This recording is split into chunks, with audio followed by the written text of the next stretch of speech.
பிரதமர் மோடிக்கு பாராட்டு தெரிவிக்கும் ரஜினிகாந்த் கபாலி திரைப்பட வருமானம் குறித்து கணக்கு காட்ட முடியுமா என்று திரைப்பட இயக்குநர் அமீர் கேள்வி எழுப்பியுள்ளார். சென்னை தேனாம்பேட்டையில் விடுதலை சிறுத்தைகள் கட்சியின் சார்பில் பொது சிவில் சட்ட எதிர்ப்பு மாநாடு நடைபெற்று வருகிறது. இதில் பங்கேற்று பேசிய இயக்குநர் அமீர், இதுவரை எந்த விஷயத்திலும் குரல் கொடுக்காத ரஜினிகாந்த் தற்போது 500 மற்றும் 1000 ரூபாய் நோட்டுகள் செல்லாது என்ற பிரதமர் நரேந்திர மோடியின் அறிவிப்பிற்கு வாய் திறக்க வேண்டிய அவசியம் என்ன என்று கேள்வி எழுப்பினார். மேலும் கபாலி திரைப்பட டிக்கெட் என்ன விலைக்கு விற்பனை செய்யப்பட்டது என்று தெரியுமா என்றும் அப்படத்தின் வருமானம் குறித்த கணக்குகளை காட்ட முடியுமா என்றும் ரஜினிகாந்திற்கு இயக்குநர் அமீர் கேள்வி எழுப்பியுள்ளார்.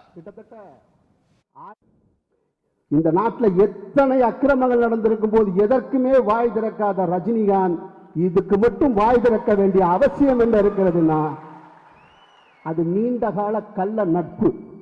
நீண்டகால கள்ள நட்பு. புதிய இந்தியா பிறந்துருச்சுன்னு சொல்றாரு. புதிய இந்தியா பிறந்துருச்சுன்னு சொன்ன ரஜினி அவர்களே, உங்க பழைய இந்தியாவில் கபாலின்னு ஒரு படம் ரிலீஸ் ஆச்சு, அதுக்கு டிக்கெட் என்ன ரேட்டுன்னு உங்களுக்கு தெரியுமா?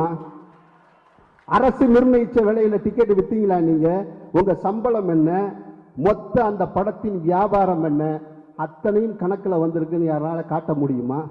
அப்ப கருப்பு பணத்தோட அளவு என்னங்க? எதை வச்சு முடிவு பண்றீங்க?